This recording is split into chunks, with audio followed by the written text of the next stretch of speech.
So Fox does this thing where they go to different places sometimes and just put a camera on the people that are there and ask them questions. One of these questions is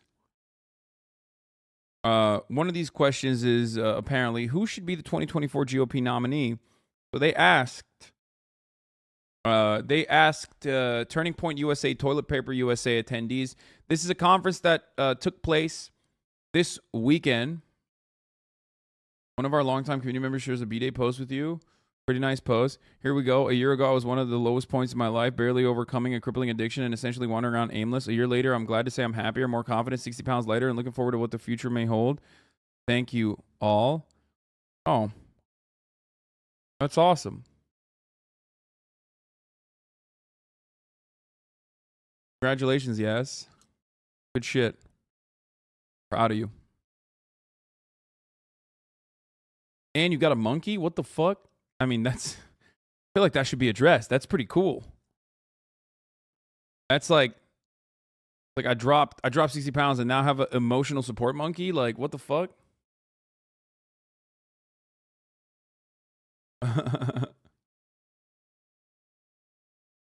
Monkeys as pets is pretty cruel. Is it? Yeah, I mean, no, a chained monkey, that's not cool. I don't think he has a pet monkey. I'm just kidding. I live 5 minutes away from where this was held. It was such wild to see nonsense. Oh, let's get back to Turning Point USA though.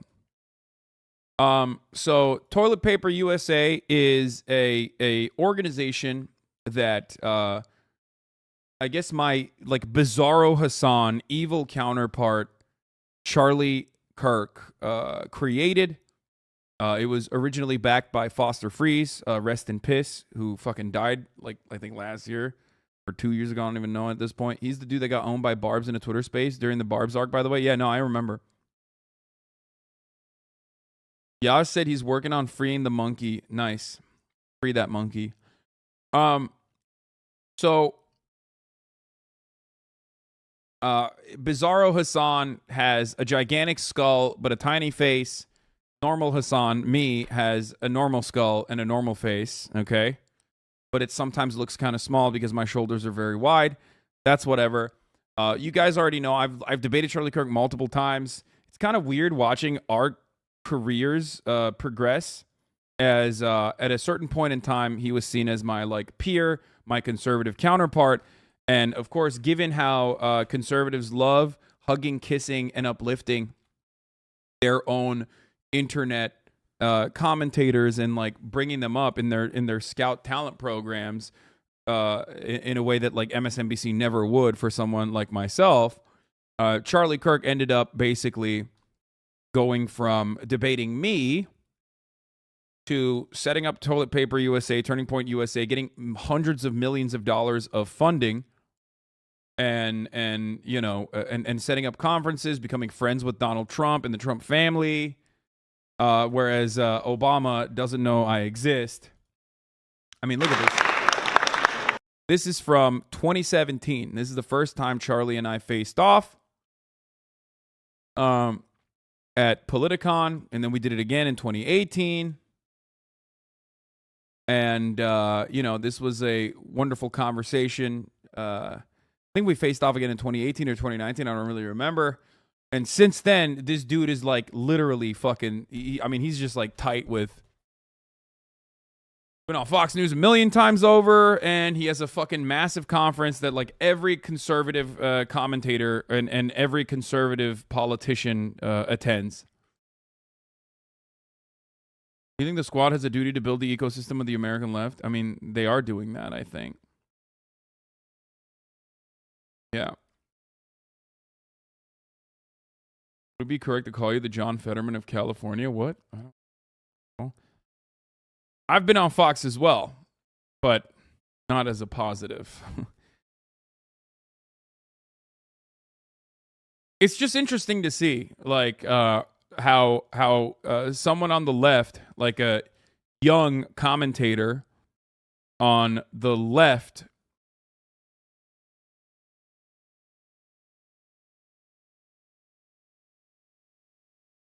a young commentator on the right, and like where they go is interesting to recognize. I think part of this imbalance is that the right recognize. Oh, this was Yashar Ali. What's your response to this question? And before you get into ideology, it's about power and influence. I feel like the left doesn't have as many influential non-legacy media personalities that we do. Like, what's the left-wing equivalent to Candace or Ben? Who are legit celebs now? I think I'm one of them, but I saw this tweet.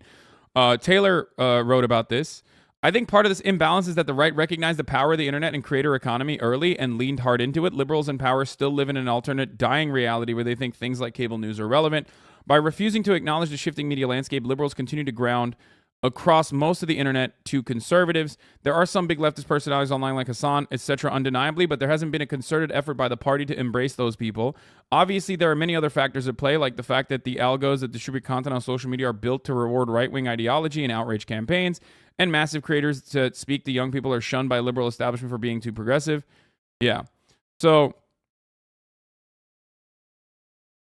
that's a big part of it is like the ideological differences between the Republican Party and how the Republican media infrastructure props up the Republican Party and actually propagandizes the Republican Party, but also creates new talking points for the Republican Party. It is a perfectly symbiotic ecosystem relationship that it's an ecosystem in which the media, the Republican media, the reactionary media, no matter how radical they are in a perfectly symbiotic relationship with the party. Whereas the Democratic Party hates its fucking base. It hates the most outspoken people in its base and sees people like myself as a nuisance, as a spoiler, someone who's too radical and his opinions are not actually popular. But even if they were popular, they simply could not push for that. They could not advocate for that because, it's just too, pie in the sky, these ideas. Fox News and Charlie Kirk share an ideology. MSNBC and leftists don't. They have every incentive not to ever have you on TV or funnel any more money to you, raising your visibility. Is exactly correct. That is the reality.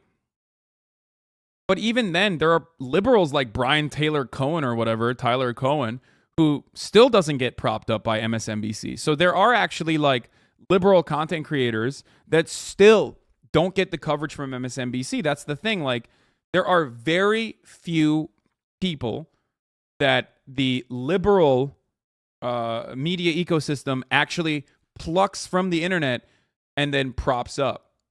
They don't do that. They never do that. Think about it.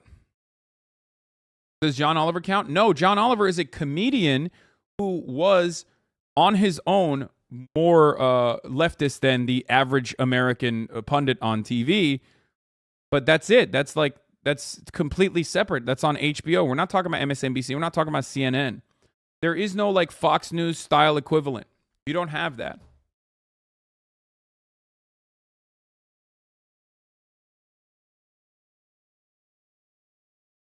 But John Oliver started alongside Jon Stewart.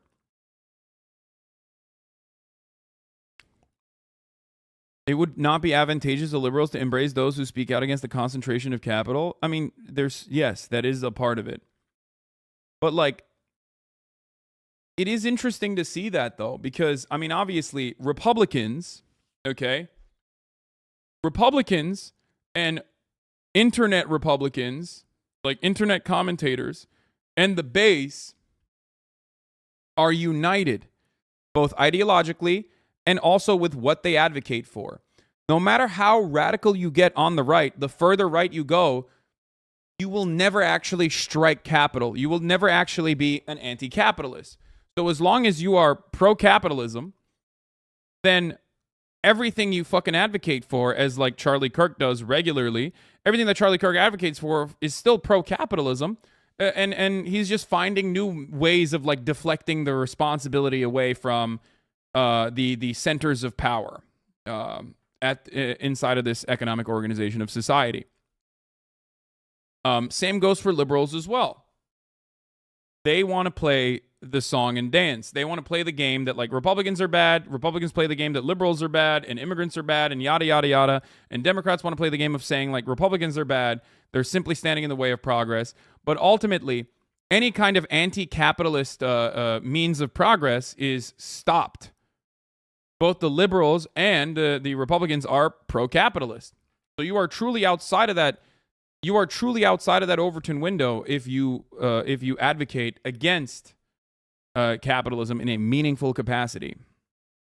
And when you advocate against capitalism in a meaningful capacity, they're just never going to prop you up in a similar way. They're just not going to do that.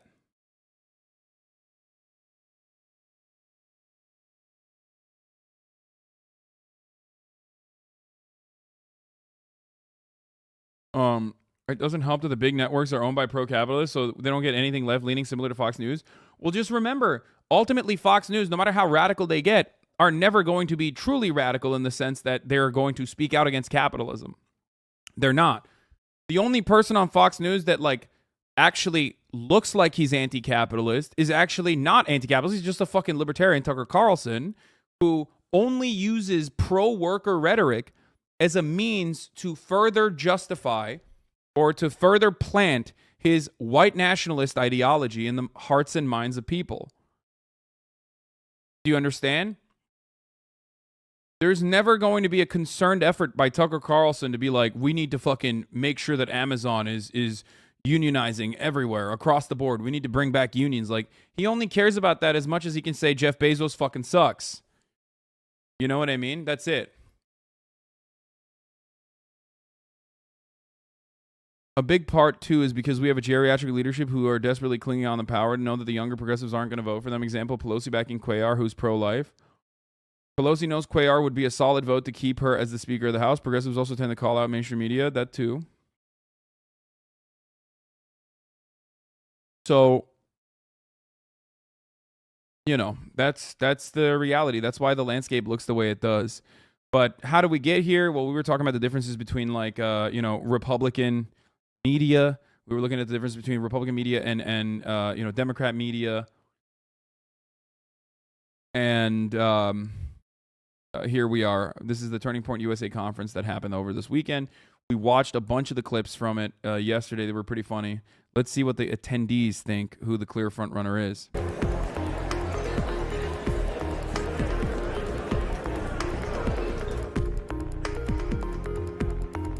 Major speakers in the event included Florida Governor Ron DeSantis and former President Donald Trump. Both are possible 2024 GOP nominees, but the attendees generally favored one over the other. Donald Trump, of course, the man himself. He created the MAGA movement, and he deserves to be our leader. Look, he's not perfect in every way, but he really deserves to be our leader. He really shook the swamp, and no one else in the current Republican Party can do that the way he did. I love DeSantis, but Trump is a little bit... It's pretty funny that, the arguments have stayed the exact same, by the way. Conservatives love conserving the same talking points, as you guys know, as we've talked about many times over. But they do love DeSantis, and that is a little terrifying. That is something to consider. That is something to be fearful of, okay? Just remind yourself of that. But also, the arguments are the same. He shook the swamp. It's like, how did he shake the swamp? He 100% did not shake the swamp. That is fucking bullshit. There was no shaking of the motherfucking swamp, dude.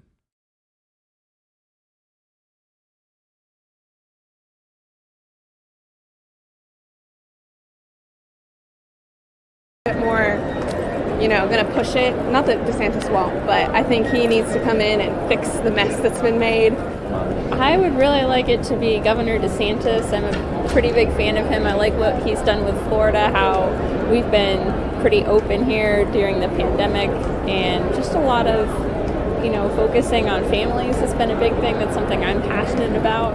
Yeah, I think we've had enough time without Trump now to realize that we do really miss him. Even the liberals are kind of like, we miss him. So I think it's time that we let him come back and kind of clean up the mess we got ourselves into, and then maybe DeSantis after that as president would be pretty cool. I would honestly like to see Donald Trump, but I feel like it could be hard since I know he's seen as very problematic in America, but I do think he can save America. God, dude, it's just problematic. It's so funny watching Zoomers and young conservatives use terms that otherwise liberal activists were using.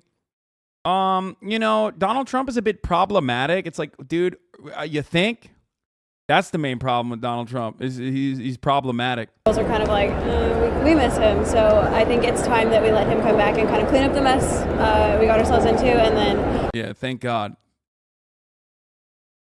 Hard since I know he's seen as very problematic in America, but I do. Yeah, he's seen as like kind of problematic in America. You know, like the January 6th thing was like not the best, obviously. You know what I mean? When he was like goading people into doing an insurrection, and then they tried to do that insurrection, which was kind of problematic. Not the worst thing, but you know, the bare bones of his movement and his impact, his actions have a lot of staying power. For example, you know, the abolition of abortion protections in this country, wholesale, wonderful stuff. Speaking of which, shouts out the motherfucking, is it Indiana or Idaho? I'm going to fuck this up again. Boss man, raid on Cobra Tate, what?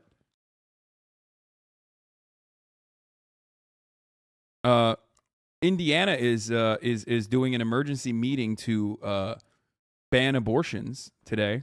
That meeting is going to go on for that state legislature emergency meeting is going to go on for weeks as they try to, I keep fucking that up, as they try to figure out like how and why they should ban abortion in that fucking state too.